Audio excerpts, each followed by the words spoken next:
sobre mí, sanando heridas, levantando al caído, su gloria está aquí.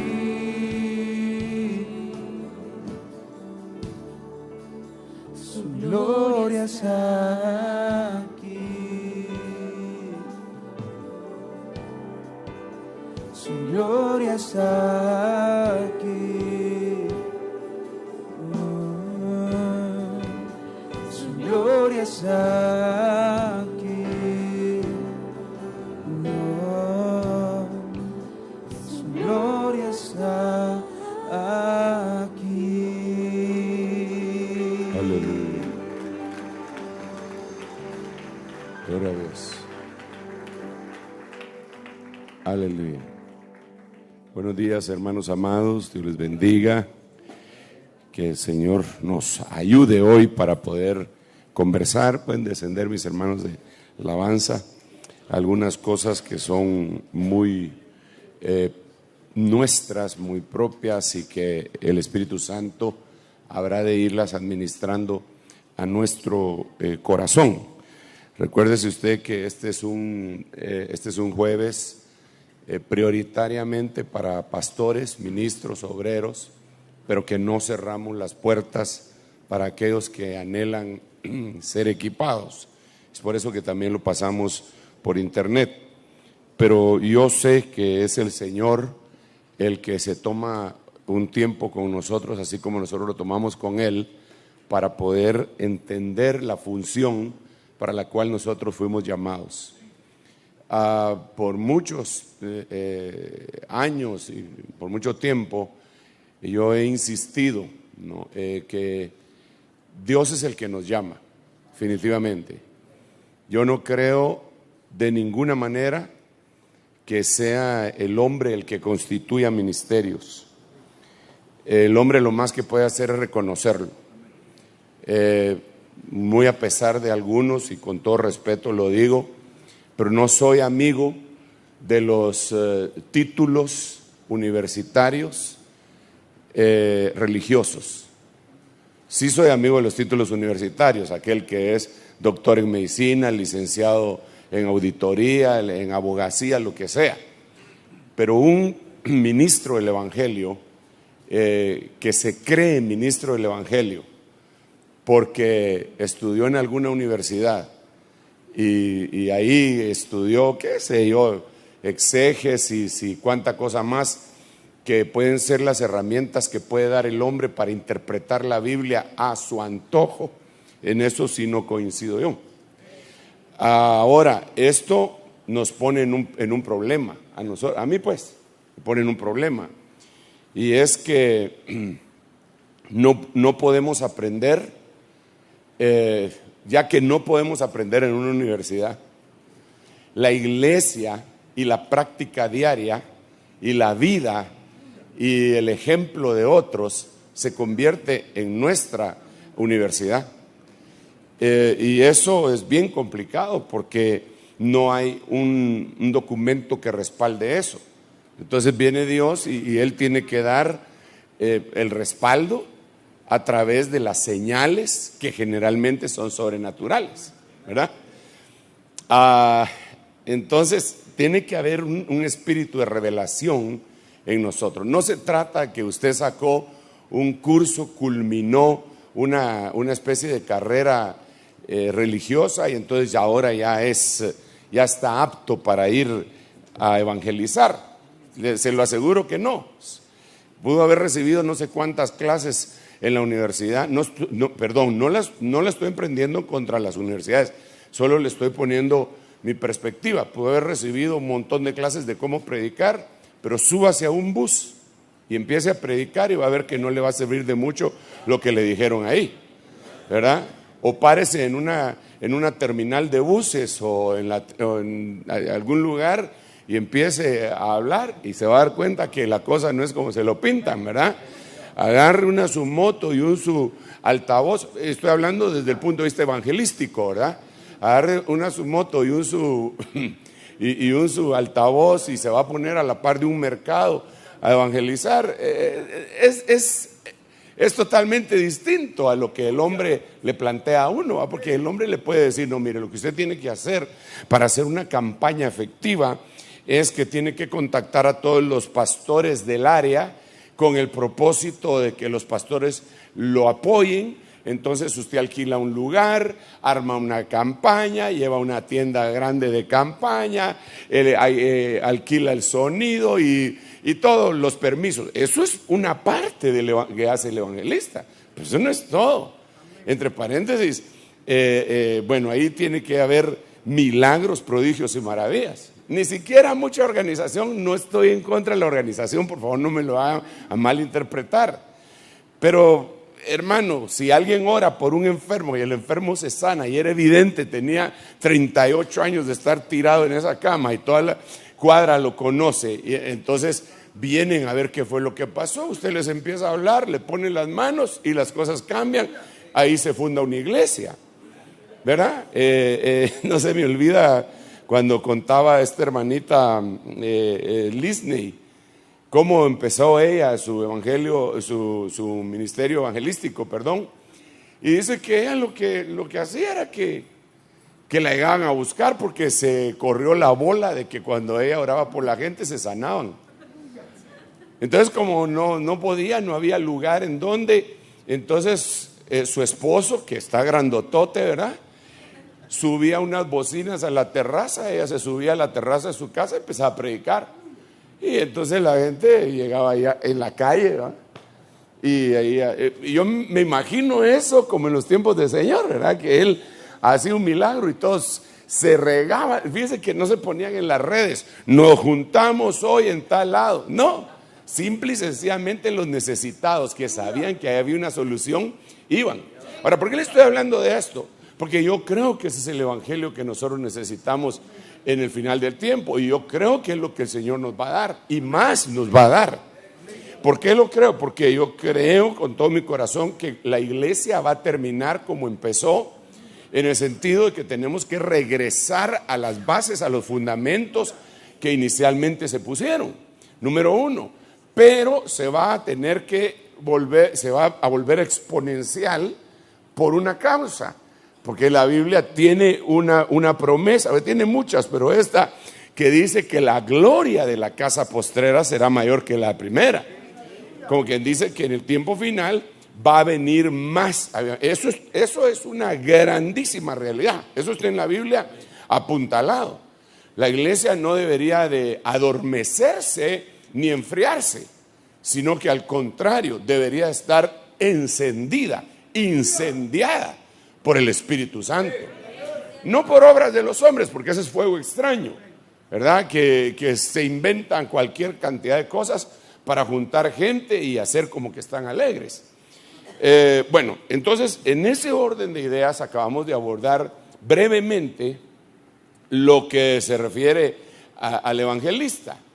Así es también los demás ministerios, el maestro, el pastor, los 5 ministerios tienen que tener credenciales divinas. Si no tiene credenciales divinas, hermano, discúlpeme, el que anhela obispado, buena obra desea. Yo veo que en algunas denominaciones el obispo es alguien, el más alto de todos. En lugar de apóstol le ponen obispo, el obispo fulano, el obispo. Pero para mí, discúlpeme. Y disculpen los obispos que van a estar oyendo, aunque la mayoría que yo sé por referencia que son obispos, ya es gente grande de muchos años de ministerio y toda la cosa. Pero yo creo que el obispo no es un ministerio primario. Y creo que los 5 ministerios sí son ministerios primarios. ¿Por qué? Porque el obispo, fíjese la diferencia. El que anhela obispado, buena obra desea. Pero es necesario, y empieza a decir un montón de cosas, que sea marido de una sola mujer. Ahí ya limitó a un montón.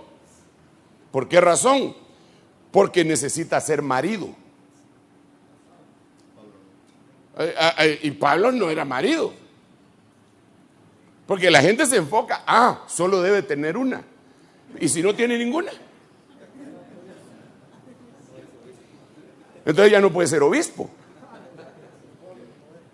Y ese sí es un requisito para un obispo, según la Biblia, que sea casado. Pero solo en ese, y ahora vamos y vemos a Pablo, no es casado. Y Timoteo, tampoco. Pedro sí, porque Pedro dice, ¿acaso no tenemos derecho? Pablo habla de Pedro diciendo, ¿acaso no tenemos derecho nosotros de traer una hermana con nosotros, así como lo hacen Pedro y los demás apóstoles? Entonces el ministerio primario no tiene ese requisito. Y le voy a decir otra cosa, el ministerio primario, aunque se esconda, aunque se quite, lo ponen. Ese se puede esconder, ese no, gloria a Dios que lo desee, gloria a Dios, pero no es por su deseo que lo van a poner. Es porque Dios los constituye, pero no los constituye aquí en la tierra. Aquí en la tierra se manifiestan. Pero lo vemos con Pablo, cuando Pablo dice, y cuando plugo aquel que me apartó desde el vientre de mi madre manifestara, pero lo apartaron desde el vientre de la mamá. Y cuando habla de Jeremías, que también es un ministro primario, que es un profeta, él relata en el primer capítulo que antes que él naciera lo habían dado por profeta a las naciones. Entonces no es que él nació y desde chiquitillo quería ser cura, pastor. Porque hay algunos que piensan que como desde pequeñito querían, el ejemplo que tenían era cura, yo quiero ser cura.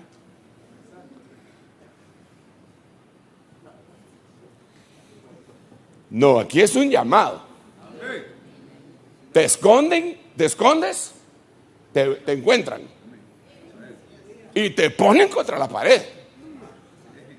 Es un Jonás que se va huyendo por allá y lo agarra el Señor del puro pescuezo, hermano, lo mete, se lo lleva hasta el infierno, lo mata y lo resucita. Por eso es que él dice que clamó en el capítulo 2 del libro de Jonás. Él dice, clamé desde las entrañas de la tierra, y la versión Prat dice, desde el infierno. Desde el infierno clamé a Jehová. O sea que fue, no al purgatorio. Es el de los perros, ¿verdad? No, él llegó al infierno y el Señor lo sacó. De haber sido no el lago de fuego, porque ese, no, ¿verdad? Y lo sacaron. ¿Vas a ir a hacer lo que te mandé a hacer? Va así por las buenas, sí. Hay muchos hermanos que no entendieron eso y los agarró el Señor. Vas a hacerlo, hijito, lo vas a hacer. No, yo no quiero, Señor, yo prefiero ser anciano. No, lo vas a hacer. No, Señor, no, gracias. Y al final de cuentas terminan de ministros primarios. Ok, entonces si usted no fue llamado desde el cielo, lo más que puede llegar a ser es un obispo, un episcopoi, que administra su iglesia, que es buen organizador, medio predica, es espiritual, puede tener dones del espíritu, profetiza, etcétera, pero no es ministro primario. Porque no es lo mismo tener dones del espíritu que tener el don del hijo. El don del hijo son los ministerios doma. Entonces puede ser que hay un cuate que habla en lenguas y profetiza y tiene el don de la enseñanza y cree que es pastor. Y no es. Y por eso ese se amarga. De primeras a primeras se amarga. Dice, yo no aguanto con esto es muy duro para mí. No puede ser que sea duro si para eso lo pusieron.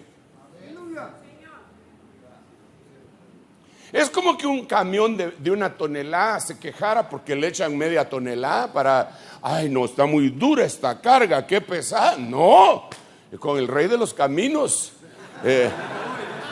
puedes ir a cualquier lugar, porque estás diseñado para eso, ¿verdad? Pero si eres un Toyota Yaris y te ponen 100 quintales, o no sé, el pobrecito hermano va quemando llanta porque va aplastado así, y si se va quejando.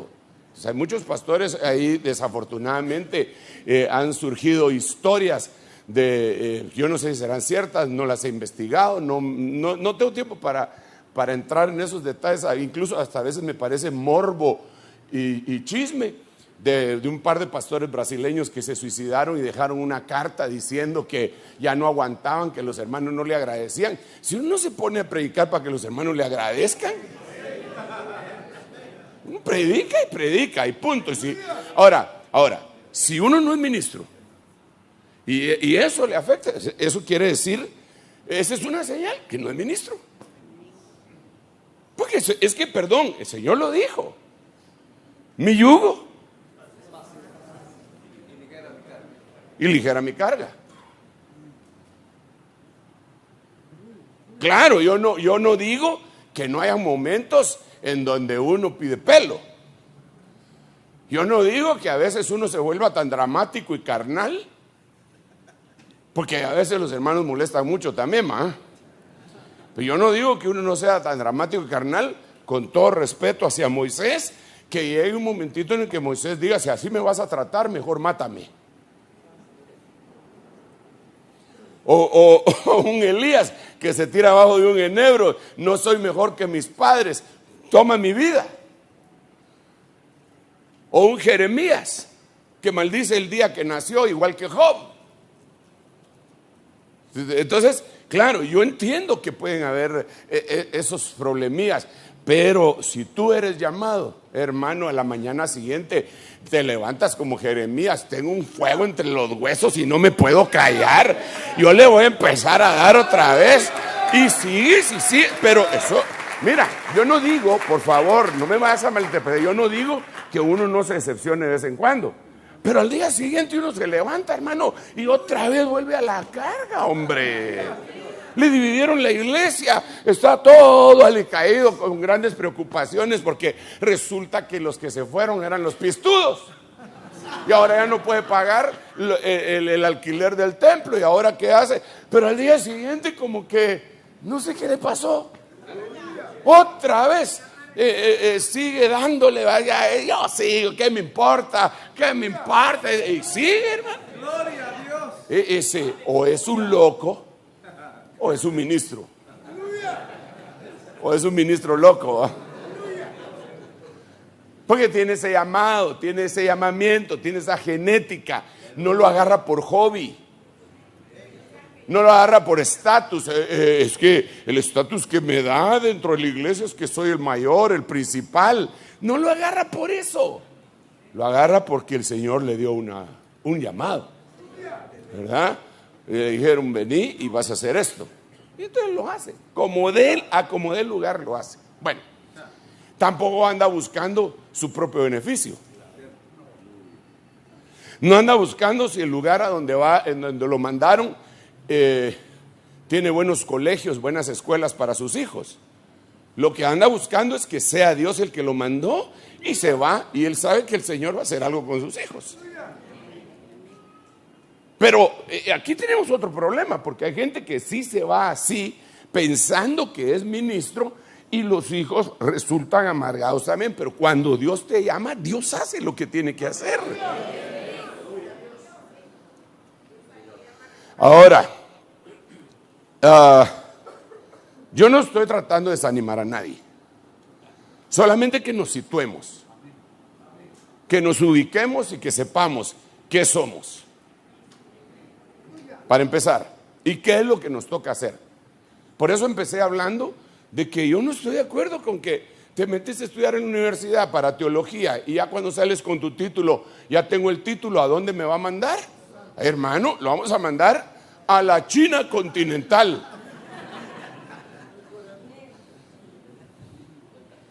No es así.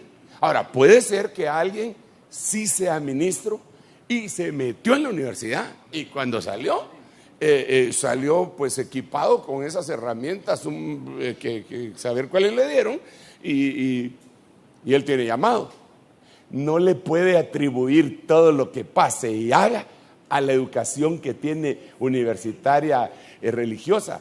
Se lo tiene que atribuir a Dios, porque es Dios el que hace las cosas. Hermanos, y mire, muchos de nosotros, por no decir nosotros, de los que predicamos, ni siquiera podíamos hablar en público. Es más, todavía no podemos. Nos echamos unos errores de dicción a veces. Como tenemos las presentaciones, le ponemos unas faltas de ortografía, hermano. Y los más pintados. A mí a veces me dan ganas de decir, no se escribe así. Y digo yo, no vaya a ser que a mí me agarren con una también, mejor me callo, digo, ¿verdad? O sea que estamos en esto no porque seamos aptos humanamente hablando, sino porque el Señor nos llamó y nos hizo ministros eficaces, competentes de un nuevo pacto. Y ahí vamos. Ahora, vamos aprendiendo, muchas veces echando a perder, muchas veces tropezándonos. Por eso es tan básico y tan bueno la comunión. La enseñanza esta que tenemos acá, el hecho de que tengas amigos pastores que tienen el mismo fluir. Entonces, y que puedan ser amigos y decir, mira vos, fíjate que yo tengo un gran clavo. ¿Cuál es tu clavo? Pues el chiste de aquellos tres babos que se fueron a meter allá en el lago de Amatitlán en la lancha y los tres ahí, y uno dijo, pues fíjate que yo tengo un problema con el dinero, yo me estoy llevando todas las ofrendas a mi... ¿no? Y vos, pues yo, se me dan los ojos con las hermanas, y vos le dijeron al tercero, yo soy chismoso, ya no aguanto las ganas de llegar a la orilla para contar lo que ustedes dos hacen.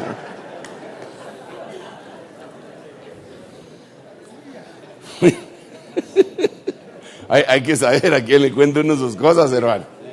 Entre paréntesis, no va a ser al chismoso, ¿ah? Ok. Entonces, mire pues, mire. Tenemos que ir a la Biblia por revelación. Por pura revelación. Y el canon, lo que está escrito. Entonces, ¿cómo empezó todo? ¿Cómo empezó todo? ¿Cómo era el principio? No estoy hablando de Génesis, estoy hablando del Génesis de la iglesia. ¿Cómo empezó todo? Había derecho canónico en el discipulado del Señor. No. Los mandaba el Señor no sé cuántos años a que se prepararan teológicamente. No, síganme, oigan y aprendan, mírenme. Lo que yo haga, eso hagan ustedes, eso tienen que hacer ustedes.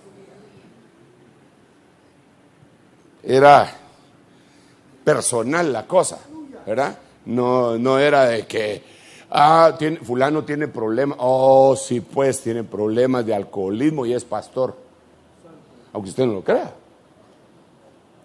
Vamos a fundar una casa de restauración para restaurar pastores alcohólicos, marihuanos.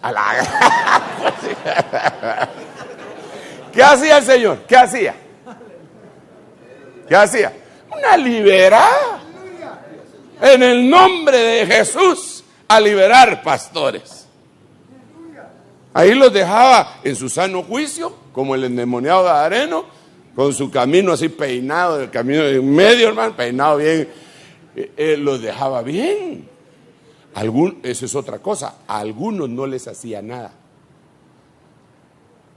Cuando tú hagas mal y no te pase nada, eres primo de Judas. Porque Judas le estaba metiendo la mano a la bolsa del Señor. Y el Señor lo sabía, ¿sí o no? Va, ¿y qué le hizo? Nada. Déjenlo. Denle en cuerda para que se ahorque. Y yo le digo algo, cualquiera si hubiera que supiera todo esto que estamos hablando nosotros en ese momento, hubiera criticado al Señor. Es una barbaridad. ¿Por qué sigue en ese puesto ese? No, que no sé qué, que por aquí, que por allá. De plano que le da sus centavos al Señor. Le paga por el puesto. No, déjenlo. Se va a matar solito. Y se mató. Pero cuando haces algo malo y te meten una revolcada, pero que te dejan boqueando, eres hijo. Por lo menos eres hijo. Bueno, la Biblia dice eso.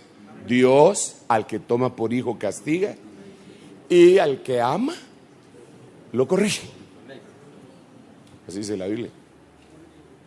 Entonces, si no te corrigen, mi apóstol le acostumbraba a decir eso. Acostumbraba a decir, lo peor que te puede pasar es que no te pase nada. Ok, volvamos, sigamos. Tenemos que, entonces, ¿qué hacemos, hermano Sergio? Porque usted ya tiene 25 minutos de estar hablando y no me dice qué tengo que hacer. Es que yo no soy el que le voy a decir qué es lo que tiene que hacer. Yo estoy predicando casi de una manera coloquial, estoy hablando con usted. Pero no tengo mucho tiempo de hacerlo, no nos podemos sentar con una taza de café y pan. Entonces lo hacemos así. Y aquí tal vez hasta ponen más atención porque cuando hay comidita los hermanos se desesperan más.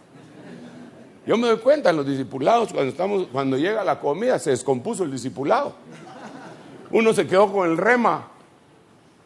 Entonces, y todos, a mí tráigame tal. Bueno, sigamos acá. Entonces volvemos al principio. ¿Cómo empezó todo? ¿Cómo era Jesús?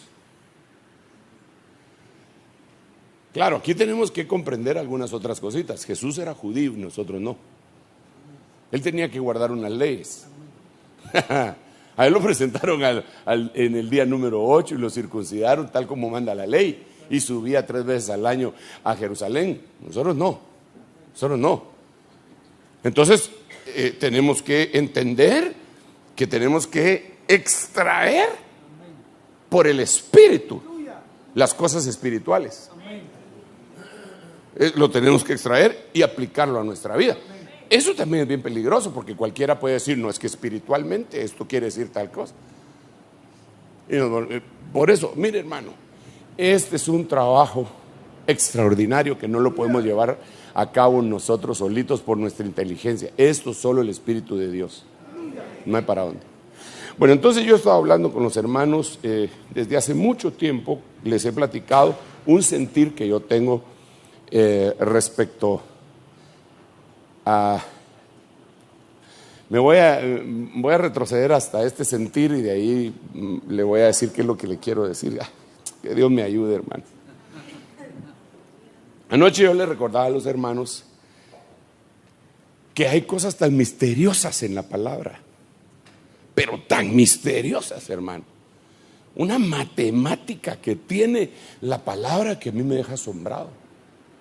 El Salmo 119, las 22 letras del alefato hebreo, los 66 libros de la Biblia. Fíjese que son 22 letras del alefato hebreo y son 66 libros de la Biblia. Entonces 22 dividido entre de 66 son 3. Entonces no sería 22 del Padre, 22 del Hijo y 22 del Espíritu Santo.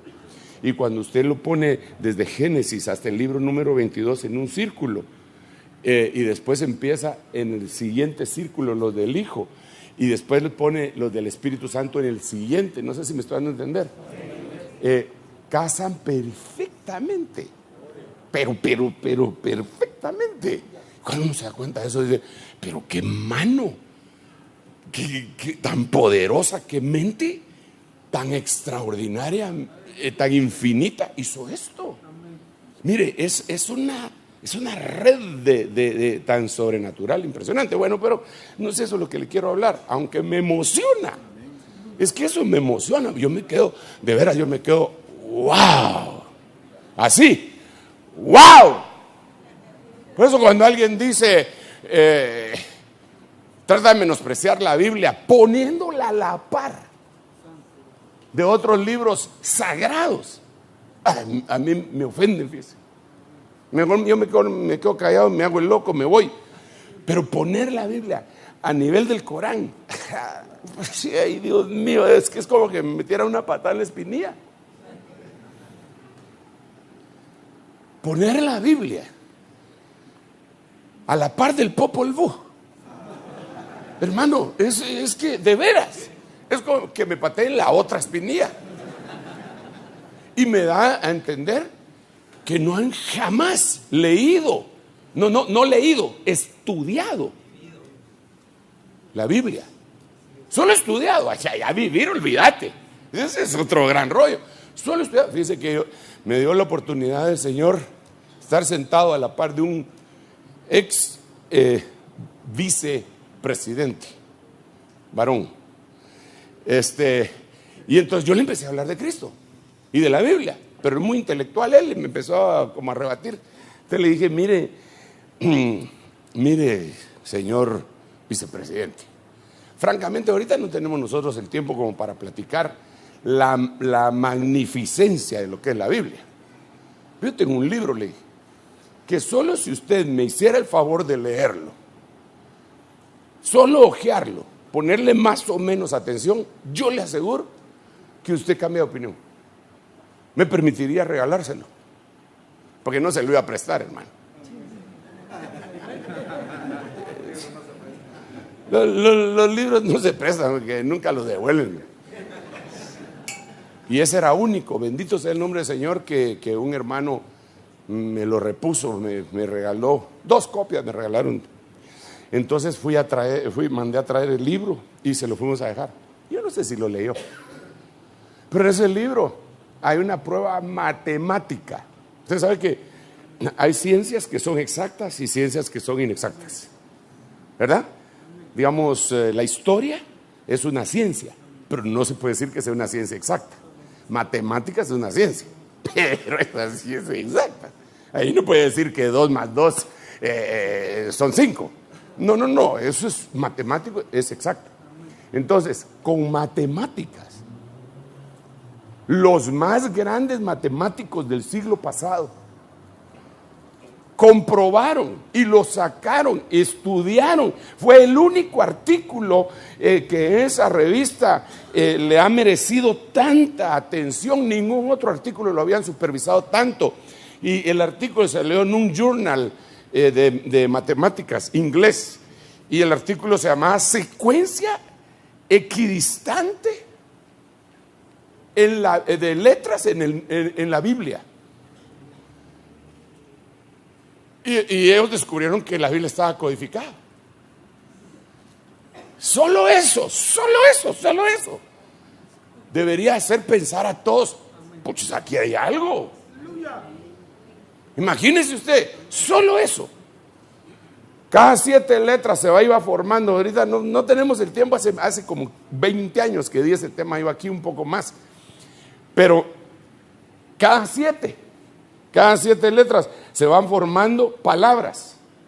Y la primera palabra que se forma a partir de la palabra en el principio creó los cielos y la tierra, en hebreo, ¿verdad? Ese sería Bereshit bara Elohim Shamaim Eretz. Ese es el primer versículo de la Biblia, ¿eh?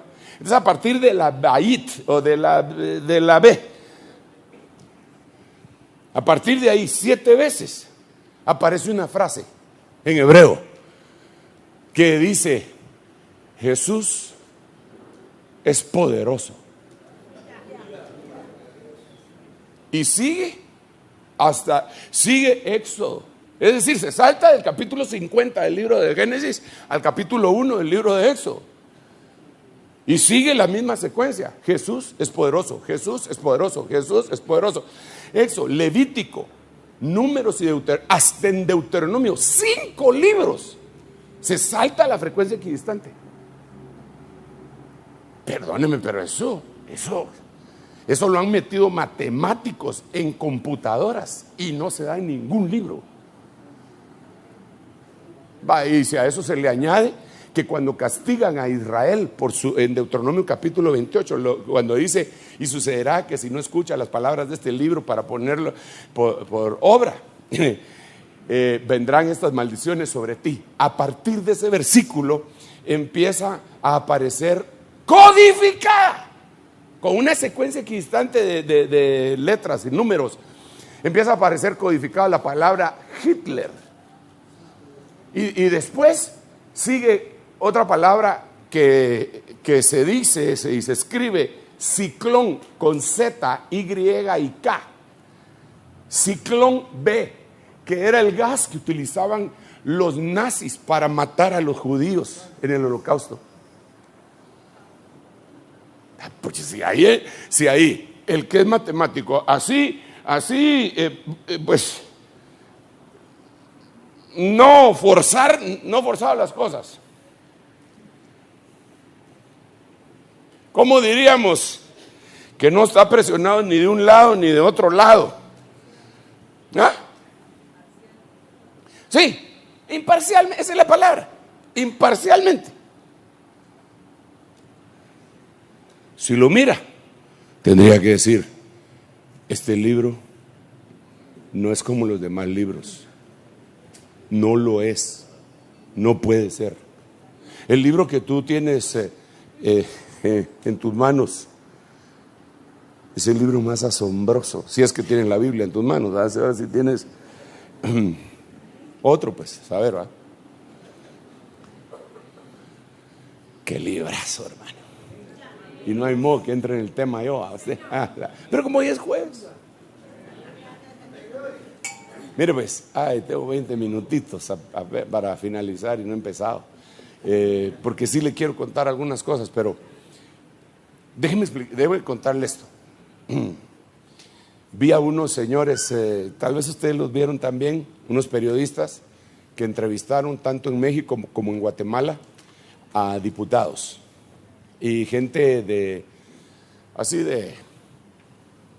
gobierno, tacuchaditos los cuates y todo, y se acercaban para molestarlos. A ver, fulanito, dígame, como que fuera un examen, hermano. Es que también los otros cómo se dejan, va. ¿Qué deberían decir? ¿Usted me está examinando a mí o qué? Pregúnteme algo de mi ministerio, como cuando le preguntaron a ¿cómo se llamaba aquel futbolista? Que fue ministro en el partido. Pesarossi. Que le preguntaron que quién había hecho el teatro y patinó, ¿eh? Pero les debería haber hecho un momento. Disculpen, ¿por qué me están examinando? Ya me nombraron. Si usted no está de acuerdo, vaya con el presidente y dígale que me quite. ¿Pero qué? Entonces así empezaron y llegaron con diputados y todo. ¿Cuáles son los últimos 3 libros que usted ha leído? Y empiezan los El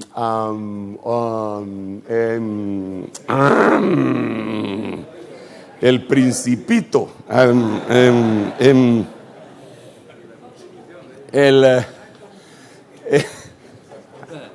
unos libros. Él va a recordarse los que le dejaron obligatoriamente en la primaria y secundaria,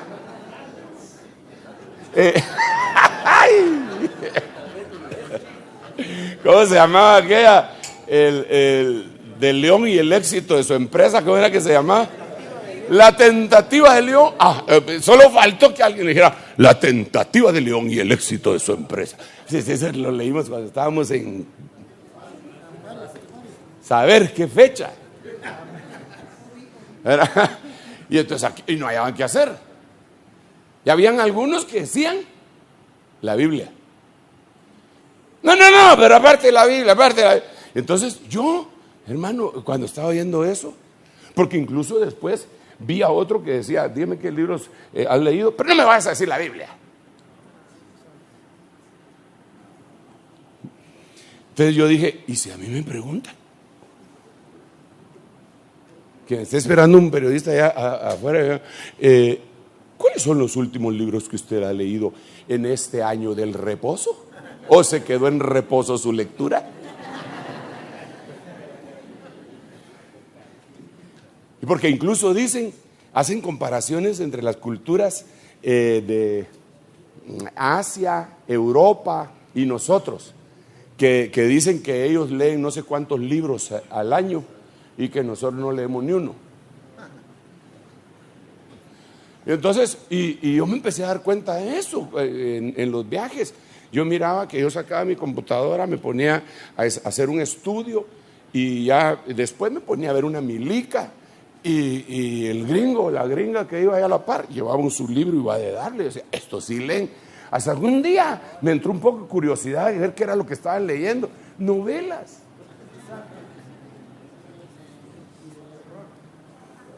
Novelas y tonterías. O sea, hermano Sergio, ¿usted está en contra de la lectura? De ninguna manera. Pero si me preguntaran, ahora lo digo con yo, ni uno. ¿Qué libro ha influido en mi vida? La Biblia. Sí, pero fíjate vos que yo para que me haya influido es porque está vivo. Pero no solo eso. Para poder leer la Biblia he tenido que leer otro montón de libros. Por ejemplo, yo leo que Pilatos se lavó las manos. Tengo que investigar quién era ese señor. Y el tipo no era judío, era un romano como procónsul pero ¿y dónde averiguo eso? Yo en la Enciclopedia Británica. No estoy diciendo que no se lea, estoy diciendo que se lea pero bien. ¿Pero qué me van a decir? Moby Dick.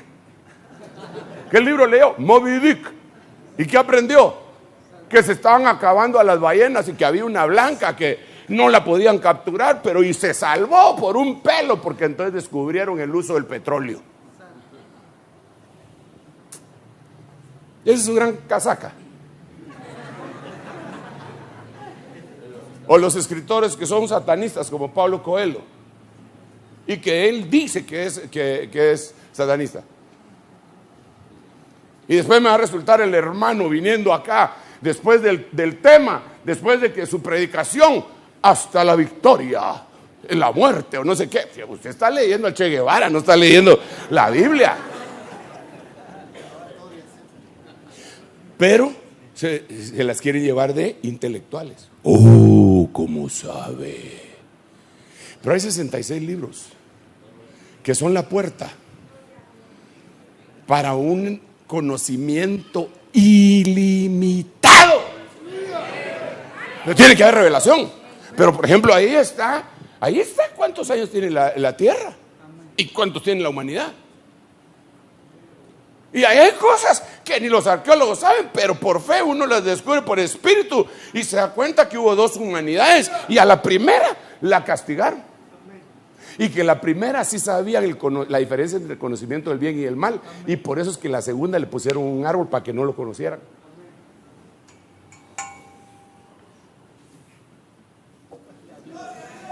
Y así podríamos seguir hablando y hablando y hablando y hablando y hablando y hablando. Que me hablen del Machu Picchu y de las líneas de Nazca y de la Stonehenge y de las pirámides de Egipto. Hermano, sé, pero no he leído ni uno de esos libros. Leí la Biblia y esta me trajo la atención, me llamó la atención. Y los sigurat, ¿dónde? Figurat, que no sé dónde salen los sigurat. Bueno, pero Padre, perdóname, hoy sea, me quedan 12 minutos. Qué pena me da mirarte cuando te veo, dijo el cantante. Entonces hay algo que a mí me ha apasionado en esto de la Biblia. A mí si me preguntan, de veras, le digo, ¿qué libro? La Biblia. ¿Solo la Biblia? Solo la Biblia. Pero claro que he tenido algunos accesorios, digo aquel, algunas herramientas. Claro que he leído Una mujer cabalga la bestia, Babilonia, misterio religioso, etcétera, el perfil de 3 monarcas, otro montón de libros, pero que siempre los asocio, pero no los agarro como formativos. Para mí, la Biblia es formativa. Los demás son informativos. Ni siquiera la historia es real. Porque la historia te puede relatar cosas. La historia la escribe el que ganó la guerra. Bueno, ya dejemos de estar molestando a la gente, porque voy a saber a cuántos incomodé. Siga leyendo, enhorabuena, pero no deje de leer la palabra. En la medida que no se aleje de la palabra, no va a caer en herejías. Hay pastores que, hermano, que se pusieron a predicar durante todo un año. Un pastor que se nos acercó a nosotros para que oráramos por él, porque después de oír un mensaje, durante todo el año, él estuvo enseñando los capítulos de una iglesia del libro de una iglesia con propósito. ¿No leyeron la Biblia? La iglesia con propósito. ¿Qué parecen testigos de Jehová que agarran el libro verde ese que tienen de sea Dios veraz? Y ahí agarran versículos jalados para apuntalar sus mentiras. Uy, hoy sí viene venenoso, ¿ah? Así me estoy volviendo ya, como que los años me están... Pero sigamos. Entonces lo que me apasiona, pero me hizo pedazos, hermano, y se lo he compartido a algunos de ustedes, es ver a Isaías. Isaías, qué tremendo. Todos los profetas son unos tremendos, hermano. Pero ese Isaías, 66 capítulos hecho, hermano. Solito él. Bueno, el Señor. Y cada capítulo de Isaías empata con un libro de la Biblia. Y eso es otra de las razones para que nosotros sepamos que la Biblia que nosotros tenemos es la mera mera. Porque nuestra Biblia tiene 66 libros. El candelero tenía 66 frutos. Isaías tiene 66 capítulos. Las otras Biblias le sumaron otros 6 libros. Entonces tienen 666. Pero la nuestra tiene 66. Los panes de la proposición se ponían en orden, se ponían 6 y 6. 66. Candelero, 66. Isaías, 66. Entonces yo sé que la Biblia, 66 libros, es la mera mera. Pero así, denle un aplauso y le voy al Señor. Pero déjeme contarle algo más. Entonces,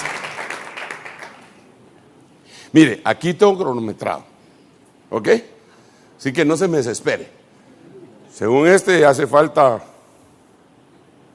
no le digo.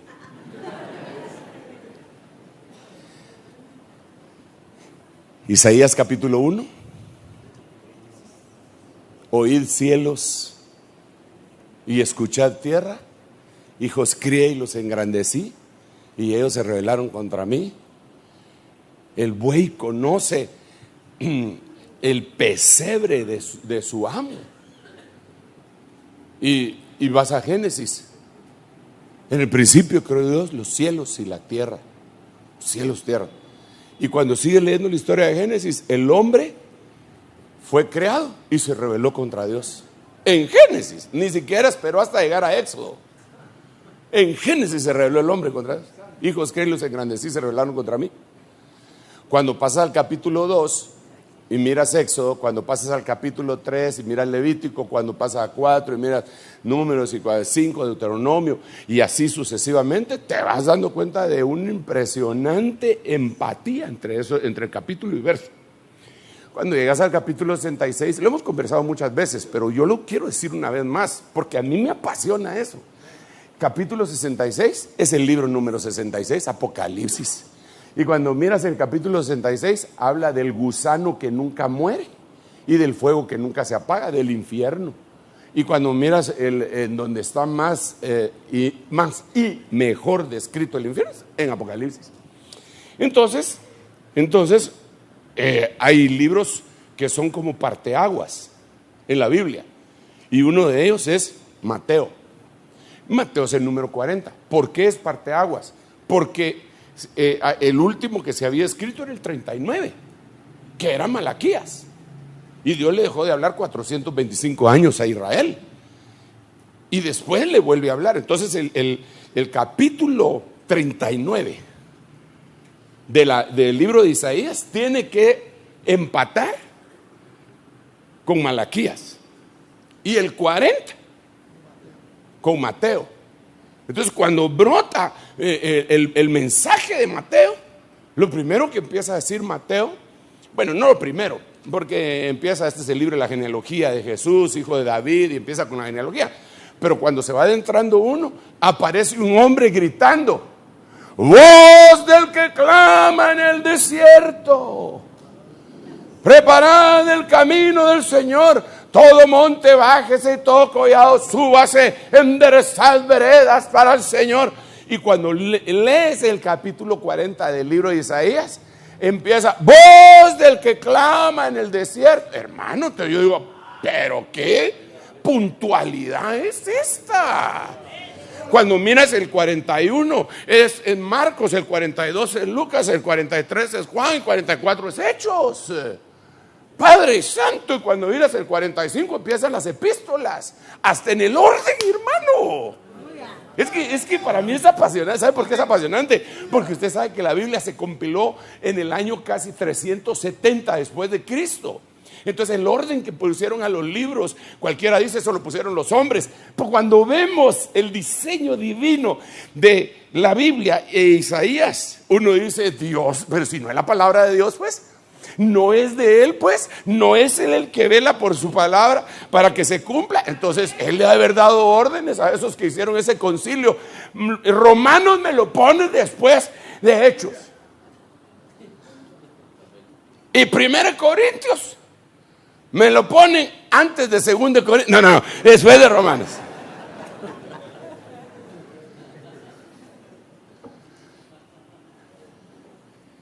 Entonces, basado en esto, como estamos diciendo a la iglesia al principio, entonces yo miro cuál es el mensaje. Entonces cuando empieza Isaías capítulo 40, tiene dos elementos básicos. Uno de ellos es en el verso 1 del 40, igual a Mateo, consolad a mi pueblo, dice el Señor. Así empieza. Así empieza. O sea, si así empieza, ¿cómo debería empezar el evangelio? ¿Qué es lo que deberíamos estar predicando nosotros? Pero después, en el siguiente versículo, dice: hablad al corazón de Jerusalén y decirle a mi pueblo que su lucha ha terminado y que sus pecados, su iniquidad ha sido quitada, porque el Señor ha recibido de la mano del Señor el doble por todos sus pecados. Entonces aquí me llama la atención algo a mí, y es que dice en el verso 2, habla de doble, y en el verso 1 habla de doble, porque en el verso 1 dice: consolad, así que hay que consolar el doble. Entonces el mensaje del evangelio que el Señor Jesucristo presentó cuando leyó Isaías, el capítulo 61, y se paró en la cátedra de Moisés, él leyó Isaías, las 5 cosas que hace el Señor. Pero ese Isaías decía consolar, que él venía a consolar a los que lloraban. Y a continuación, los que lloraban en Sión. La segunda parte del consolar, es decir, el doble, consolar el doble. La segunda parte de la consolación vendría a ser que no los iban a dejar solo suspirando profundo, sino que les iban a dar gozo, alegría, manto de gozo, una diadema de alegría. Eso les iban a dar. Entonces era doble. Ahora, y yo le decía ayer, y eso aquí voy rapidito, eso lo prediqué más o menos anoche, que el primer consolador se llama Jesucristo, y él dice: no los voy a dejar solos, yo les voy a enviar al otro Paracleto, al otro consolador. Entonces, si dice al otro consolador, quiere decir que él era consolador. Entonces, ¿cómo empieza el mensaje del Evangelio? Con Jesús, el Consolador, el Espíritu Santo, el Consolador. Entonces, ¿cómo empieza Isaías capítulo 40? Consolad, consolad. Entonces, ¿por qué me llama la atención todo esto? Por muchas causas, pero una de las que me llama es porque antes de entrar en el día de reposo, había que recibir el doble. Entonces, si nosotros vamos a ministrarle a la gente el día de reposo, la gente tiene que tener el doble. Les tenemos que ministrar el doble. ¿Pero doble de qué? Porque en aquel tiempo de Éxodo era el doble de maná. La gente salía y agarraba el doble de lo que agarraba todos los días en el día sexto para prepararlo en el día séptimo. Es decir, en su día sexto pues se preparaban lo que les correspondía y guardaban la siguiente parte y no se engusanaba. Porque si el día quinto guardaban el doble, se les engusanaba lo que guardaban para el día siguiente. Pero en el día sexto, es que qué barbaridad, en el día sexto era un milagro tremendo, porque ellos salían, recogían el doble y no se les engusanaba. O sea, ¿a qué se refiere? ¿A qué se refiere esto? Definitivamente se refiere a un evangelio de doble porción. Un evangelio en el cual el Hijo de Dios, unigénito y primogénito, nos mete en él, y al ser primogénitos nosotros nos corresponde la doble porción. Un evangelio en el que aquella mujer, Ana, que era menospreciada y la molestaban por no tener lo que se suponía que tenían que tener las mujeres en ese tiempo, que eran hijos, las mujeres casadas, la molestaban por eso. El marido le daba el doble, el doble.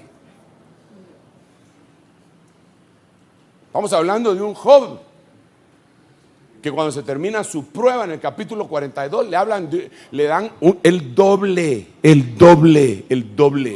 de lo que jamás había tenido. Entonces, por lo tanto, para poder hacer entrar a la gente en el reposo, ministrémosles el doble. No me estoy refiriendo a que les ministremos el doble de tiempo, ¿ah? Sí, hermano, yo los ministro 10 minutos, los voy a ministrar 20. No. Ellos tienen que saber que Dios les va a dar doble. Miremoslo. Bueno, el evangelio del principio. Consolad, consolad a mi pueblo, dice vuestro Dios. Ok, ese es el mensaje para nosotros. Muchachos, pastores, predicadores, doble. Ok. ¿Doble de qué? Mire este. Este es el himno que cantaba. Nuevamente volverán los escogidos de Jehová. Volverán a Sión cantando, y gozo perpetuo habrá sobre su. Y habrá gozo y alegría. Huirán. Pero mire cómo dice el versículo. Volverán los rescatados del Señor. Entrarán en Sión con gritos de júbilo, con alegría eterna sobre sus cabezas. Gozo y alegría alcanzarán y huirán la tristeza y el gemido. Ok, paremos aquí. El cumplimiento principal, literal, es el final de la diáspora, es decir, la aliyá, lo que está viviendo Israel ahora, que están regresando muchos que fueron no repatriados, sí repatriados, pero hace miles de años, y están regresando, ¿verdad? Esos son los redimidos de Jehová que están regresando, el sentido literal de la profecía. Pero como cuando Dios le habla a Israel, le está hablando a la iglesia, se lo dice a Pedro para que le entienda a Juan, y nosotros somos Juan, tú eres Juan. Entonces nos está diciendo, porque nosotros no somos exilados. No sé si habrá aquí algún exilado que salió huyendo de su país, pero todos los demás creo que no somos exilados. Todos somos puros guatemaltecos, ¿verdad? Diga conmigo, yo soy puro guatemalteco y me gusta cantarle a Dios.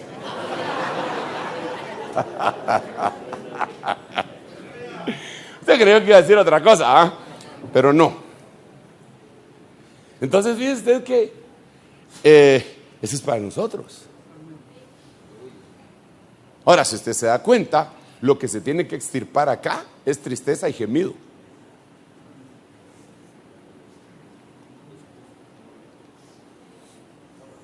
Entonces tiene que haber una unción doble. Y la unción doble aquí sería, léalo y me dice cuál es la unción doble. Entrarán en Sión con gritos de júbilo, con alegría eterna. Sobre sus cabezas, gozo y alegría. Entonces, yo lo que veo es alegría.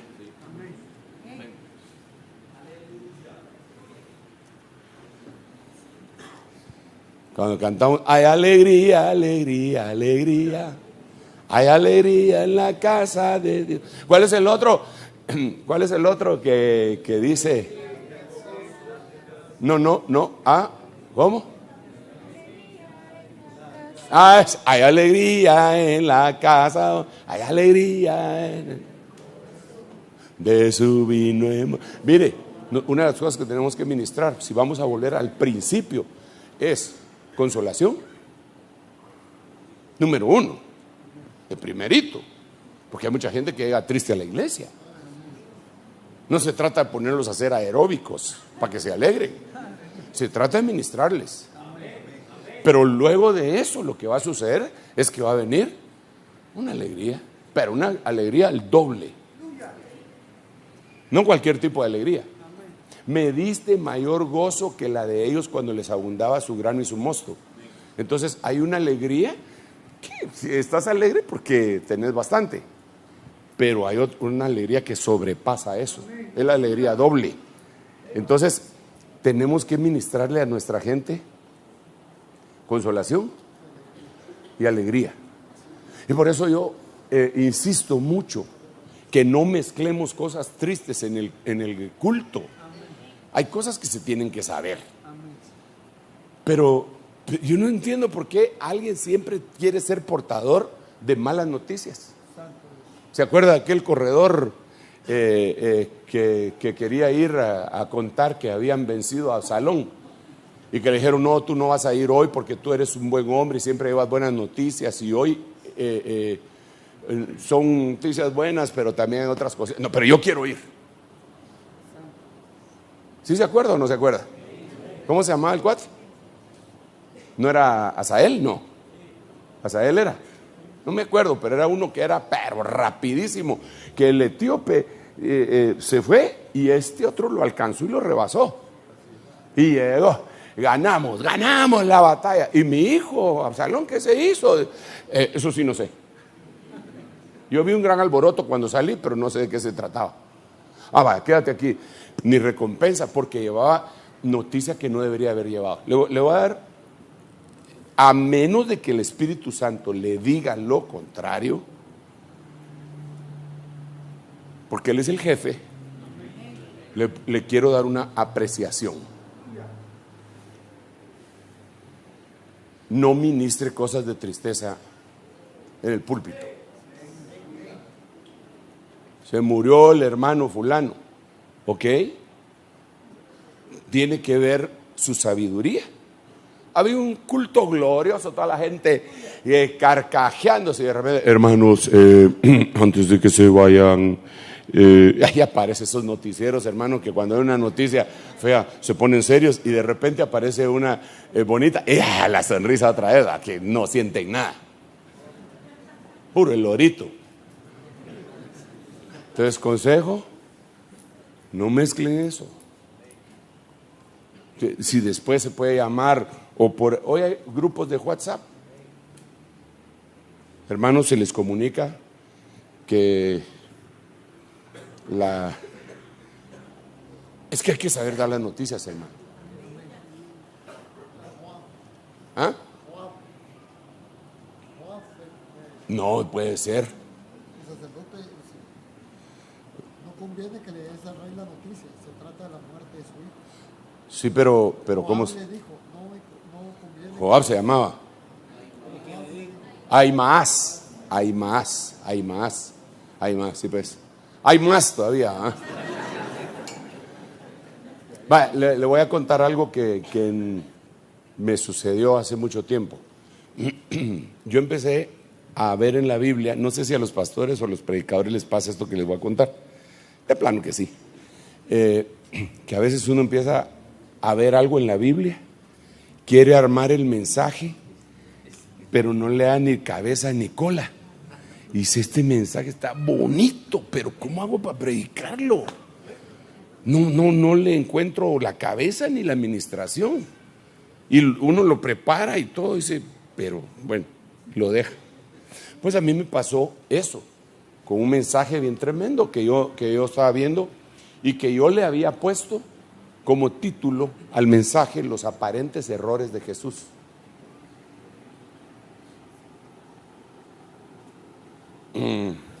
Esta enfermedad no es para muerte. Y se muere Lázaro, y él dijo que no era para muerte, pero Jesús no se equivoca. Ahí tiene que haber una explicación. Entonces ya tenía ese versículo y ya tenía la explicación también, pero no hallaba cómo hacer para entregarlo. Después, la niña no está muerta, está dormida. Está dormida. Todos se burlaron de él, usted sabe. Y entonces empecé a ver los aparentes errores del Señor. Y bueno, se quedó así. Nunca pude predicar el mensaje. El 3 de mayo de 1998, como a las 5:30 de la mañana, me llama alguien. Vos, se murió el apóstol, el doctor. Me dijo. ¿Qué doctor? Le dije, el doctor Ríos. No, hombre, le dije, si no se va a morir, hombre, deja de estar bromeando, así no me gusta. Hermano, se murió, está en su casa. No puede ser. Agarré, me fui para la casa, cabal. Ay, Dios mío. Ahora, ¿se imagina la noticia?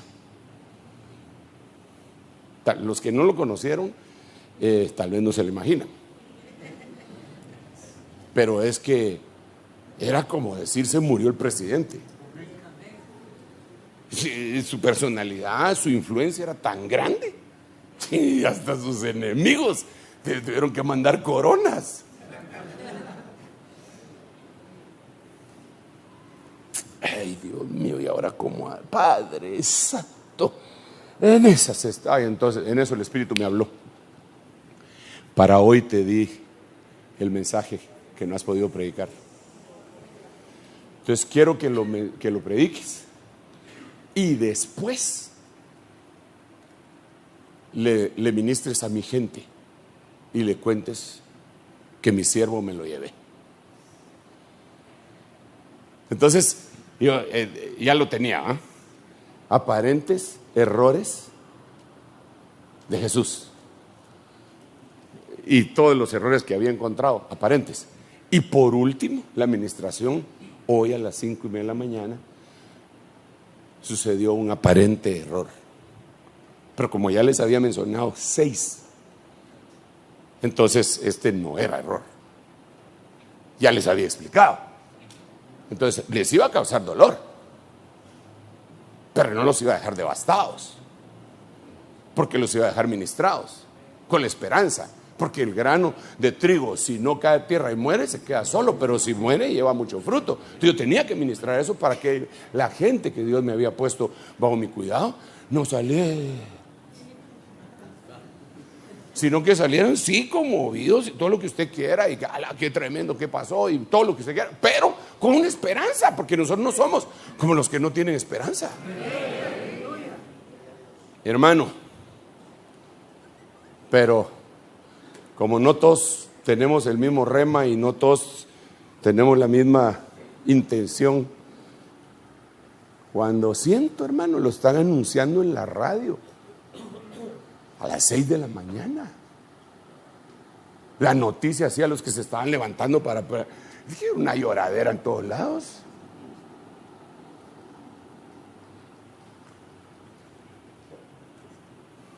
Era una lloradera. Y está bien, yo no estoy diciendo que no hay que llorar, si él era nuestro padre, era mi padre espiritual, mi apóstol, mi mentor, etcétera. Yo lo lloré, pues, pero tenía que haber un consuelo para el pueblo. Yo no le puedo estar ministrando al pueblo otra cosa. Le digo, no esté ministrando malas noticias. Y si tiene que dar una mala noticia, tiene que saber cómo ministrarla.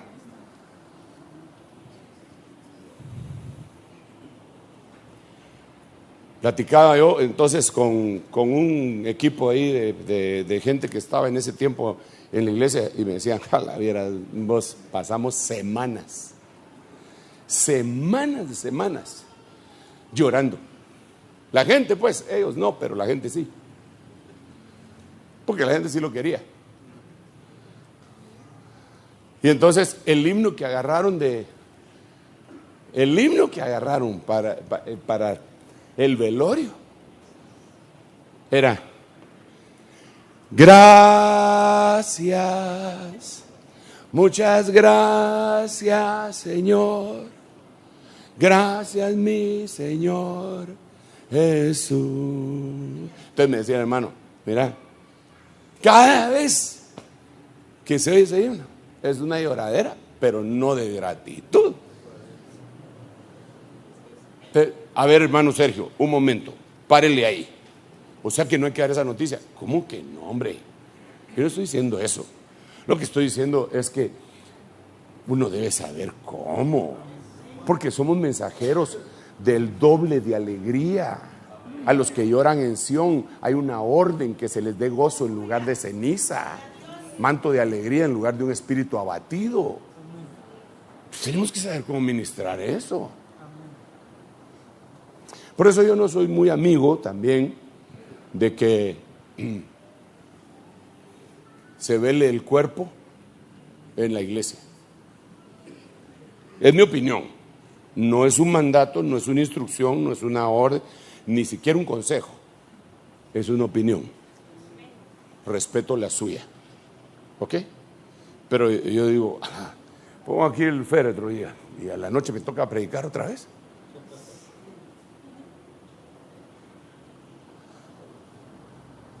Entonces yo le digo, ministremos consuelo, el doble. Ministremos alegría, el doble.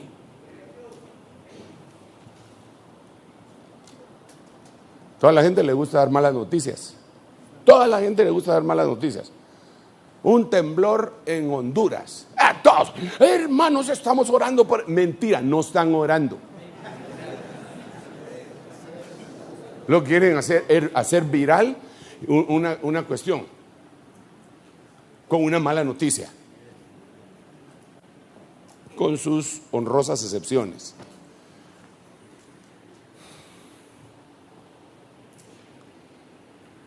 Buenas noticias. A veces las buenas noticias que tienes que dar no son las tuyas, porque se convierten en malas noticias en los oídos de otro. Por ejemplo, usted no puede ir con uno que está pobre, hermano, que no tiene para pagar la renta, y usted, vos, buena noticia, te quiero contar buena noticia, ¿sí? Me saqué la lotería gringa. Para el otro va a ser buena noticia solo si le dice: yo te pago todas las rentas que le debes al señor Barriga.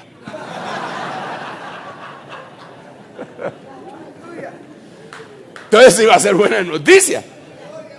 Para alegrar a la gente, hermano, por el Espíritu, desde luego, tiene que ser una ministración de la personalización de la bendición. ¿Ok? La bendición se debe de personalizar. No es para mí la bendición. Mire, estoy cumpliendo 19 años ayer de ministerio apostólico. Solo voy a poner el ejemplo. Entonces, sí, yo sé que yo estoy cumpliendo años, pero no solo yo. Están cumpliendo años conmigo todos los que me acompañaron desde el principio y que luchamos a brazo partido y que ya sentíamos que nos iban a partir el alma también. Entonces es la personalización de una bendición, es decir, es para ti. Vamos a predicar algo, es para ti. Hay gente que se sube al púlpito a contar sus grandes éxitos y la gente... Pablo no hacía eso. Pablo incluso contaba sus cadenas y decía, acuérdense de mis cadenas. Bueno, dejémoslo ahí. Que el Espíritu Santo nos ayude. Ahora, aquí tengo otras. Si quieren lo leemos, no sé cómo estamos de tiempo, no sé, ¿tiene algo que hacer aparte de comer? Porque podemos proclamar ayuno. Eso sí que no, hermano, eso es individual, hermano. Ay, Señor. Mira este otro. Este es lindo, hermano.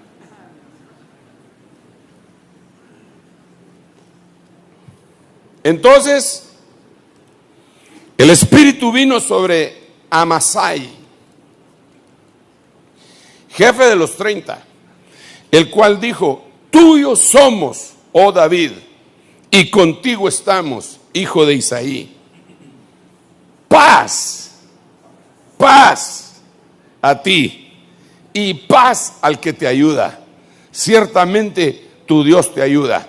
Entonces David los recibió y los hizo capitanes del grupo. Miren la administración doble. Ahí hay dos administraciones dobles, por lo menos. La primera es de paz y la segunda es de ayuda. Paz el doble. Hermanos, necesitamos ministrarle a la gente el doble, la doble porción. Ministrales el doble de consuelo, el doble de alegría, el doble de paz. Porque así como están las cosas,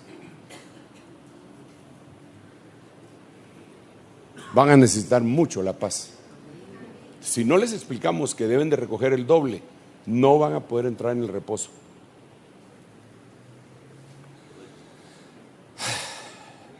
Esa paz que sobrepasa todo entendimiento, esa paz que gobierna nuestros pensamientos y nuestros corazones, esa paz que no la puede alcanzar el impío, porque no hay paz para el impío. Pero incluso, mire la administración doble de la paz en Señor Jesús. En el Señor Jesús dice: mi paz os dejo, la paz os doy. Es una administración doble de paz. Una que Él te deja y otra que la tienes que ir a alcanzar a donde estés, a donde esté guardada. Entonces, administración doble. Híjole, aquí tengo un montón, hermano. Aquí tengo un montón de administración. Aquí es para que nos demos gusto. Ayer yo les ministré a los hermanos solo un versículo, solo uno de esto. Y es cuando Jesús les dice: de cierto, o sea, amén, amén, o sea, doble, amén. De cierto les digo que a partir de hoy verán los cielos abiertos y ángeles que suben y bajan sobre el Hijo del Hombre. Tremendo, hermano. Entonces vienen tiempos muy buenos para nosotros, los que creemos. Para los incrédulos vienen tiempos muy malos, de plano. Bueno, ya se están viendo. Mira lo que está pasando en todo el mundo. Yo estaba predicando el 31 y les mencioné, solo por poner el ejemplo del año gemelo a los 2018, del movimiento de hiperinflación que se dio en Alemania, y me empiezan a mandar noticias de la hiperinflación que se vive en Venezuela. No sé si usted la vio, pero yo me asusté porque se parecía muchísimo la noticia. Y ese país, hermanos, entre paréntesis, se dice que creo que era el segundo más fuerte económicamente hablando de Latinoamérica. Y ahora, tremendo, hermano. ¿Ah? ¿Perdón? A los de Sudamérica ellos le prestaban. ¿Te imaginas? Entonces mira uno cosas tremendas. Y les tenemos que ministrar paz. Nuestros hermanos en Bolivia, tenemos que ministrar paz. Miren lo que está haciendo el Señor, tratando de perseguir el evangelio de una manera tan...